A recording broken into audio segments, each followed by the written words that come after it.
السلام علیکم ورحمۃ اللہ وبرکاتہ۔ ناظرین، ہم چاہتے ہیں کہ ہر مسلمان مرد و عورت نماز کے معاملے میں پیارے نبی صلی اللہ علیہ وسلم کی پیروی کرے اور آپ صلی اللہ علیہ وسلم کے اس قول کی عملی تفسیر بن جائے۔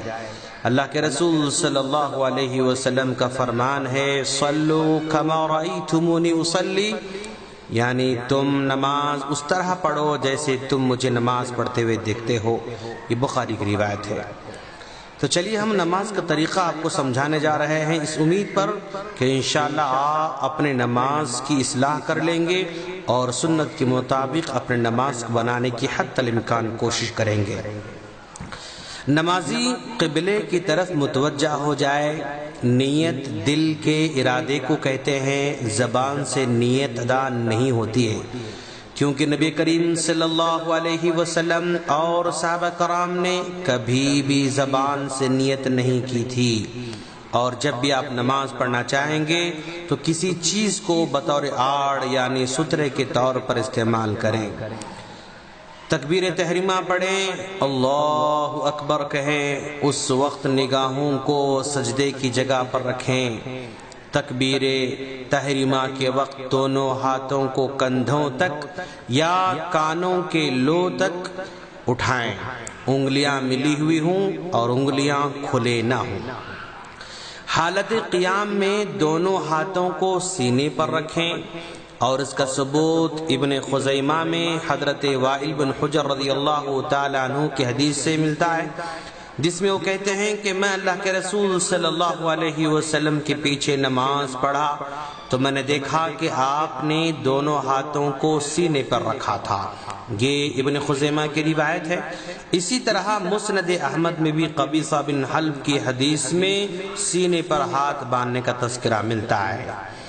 اور پھر اس کے بعد دعائے استفتاح پڑھیں، یعنی سبحانک اللہم وبحمدک وتبارک اسمک وتعالی جدک ولا الہ غیرک، یہ دعا پڑھیں۔ اور اس کے بعد سورہ فاتحہ پڑھیں، چاہے امام ہو یا مقتدی ہو، اکیلے ہوں یا جماعت کے ساتھ نماز پڑھ رہے ہوں، کیونکہ اللہ کے رسول صلی اللہ علیہ وسلم کا ارشاد ہے، سورہ فاتحہ کے بغیر نماز نہیں ہوتی۔ لا صلاۃ لمن لم یقرأ بفاتحۃ الکتاب، یہ بخاری مسلم کی روایت ہے، جس میں بتلایا گیا کہ سورہ فاتحہ کے بعد کوئی نماز قبول نہیں ہوتی ہے۔ اور سورہ فاتحہ کے ختم کے بعد آمین کہیں۔ جہری قرات والی نمازوں میں اونچی آواز سے آمین کہیں اور سری نمازوں میں آہستہ آمین کہیں۔ پھر اس کے بعد قرآن مجید میں سے جو کچھ یاد ہو تلاوت کریں۔ حالت قیام میں نگاہیں سجدے کی جگہ رکھیں۔ تلاوت سے فارغ ہونے کے بعد تکبیر کہتے ہوئے رفع الیدین کرتے ہوئے رکوع میں جائیں۔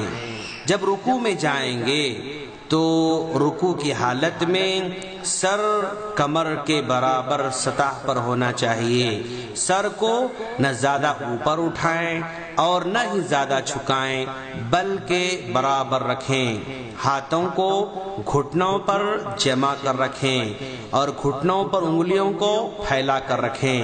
رکوع اطمینان سے ہو اور رکوع میں یہ دعا پڑھیں، سبحان ربی العظیم، اور اس دعا کو 3 مرتبہ یا 5 مرتبہ یا 7 مرتبہ اس انداز سے آپ پڑھیں۔ حالت رکوع میں آپ اپنی نگاہوں کو سجدے کی جگہ رکھیں گے۔ پھر رکوع سے اٹھتے ہوئے رفع الیدین کریں اور سمیع اللہ لمن حمدہ پڑھتے ہوئے سر اٹھائیں۔ امام ہو یا مقتدی ہو، اکیلے ہوں یا جماعت کے ساتھ ہوں، یہ دعا ضرور پڑھیں۔ رکوع سے دوبارہ کھڑے ہو کر مقتدی اطمینان سے ربنا ولک الحمد پڑھے۔ پھر اطمینان سے تکبیر کہتے ہوئے سجدے میں جائے۔ سجدے میں جاتے ہوئے پہلے دونوں ہاتھوں کو زمین پر رکھیں اور بعد میں گھٹنوں کو رکھیں۔ ہاتھوں اور پاؤں کی انگلیاں حالت سجدے میں قبلہ رخ کریں اور سجدہ کرتے وقت جسم کی تمام 7 ہڈیوں والے اعضاء کو زمین پر رکھے۔ 7 اعضاء سے مراد پیشانی، ناک، دونوں ہاتھ، دونوں گھٹنے اور دونوں پاؤں، یہ پورے کی پورے زمین پر ہونا چاہیے۔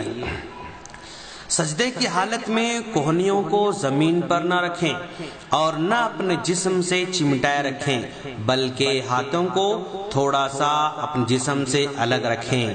سجدے کی حالت میں ایڑیوں کو ملائے رکھنا چاہیے۔ حالت سجدہ میں آپ سبحان ربی الاعلی یہ 3 مرتبہ، 5 مرتبہ یا 7 مرتبہ اسی انداز سے پڑھیں۔ پھر اللہ اکبر کہتے ہوئے سجدے سے سر اٹھائیں۔ جب سجدے سر اٹھا کر آپ بیٹھیں گے تو بائیں پاؤں کو زمین پر بچھا کر اس پر بیٹھیں، دائیں پاؤں کو کھڑا رکھیں اور اپنے دونوں ہاتھوں کو رانوں اور گھٹنوں پر رکھیں۔ اپنے دونوں پیروں پر نہ بیٹھیں اور نہ ہی دونوں پیروں کو پھیلا کر زمین پر بیٹھیں، اور اطمینان سے دعا مانگیں، رب اغفر لی، رب اغفر لی، اللہم اغفر لی وارحمنی واہدنی واجبرنی وعافنی وارزقنی وارفعنی، یہ دعا پڑھیں۔ جب آپ بیٹھیں گے تو ایسے بیٹھیں کہ جسم کی ہر ہڈی اپنے اپنے مقام پر آ جائے، اطمینان کے ساتھ بیٹھیں اور یہ دعا پڑھیں۔ پھر اللہ اکبر کہتے ہوئے دوسرا سجدہ بھی پہلے سجدے کی طرح کریں اور سجدے میں سجدے کی دعا پڑھیں، اور اب سجدے سے سر اٹھائیں۔ دوسری رکعت کے لیے مکمل کھڑا ہونے سے پہلے چند لمحوں کے لیے ضرور بیٹھیں۔ اس کو جلسہ استراحت کہا جاتا ہے، یہ بیٹھنا مستحب ہے۔ اور دوسری رکعت کے لیے کھڑے ہو جائیں۔ زمین پر ہاتھوں کو ٹیک لگا کر کھڑا ہونا مسنون ہے۔ پھر اسی طرح دوسری رکعت پڑھیں۔ اگر مقتدی ہو تو امام سے سبقت نہ لے جائے، کیونکہ نبی کریم صلی اللہ علیہ وسلم نے اپنی امت کو اس طرح آگے آگے کرنے سے منع کیا ہے۔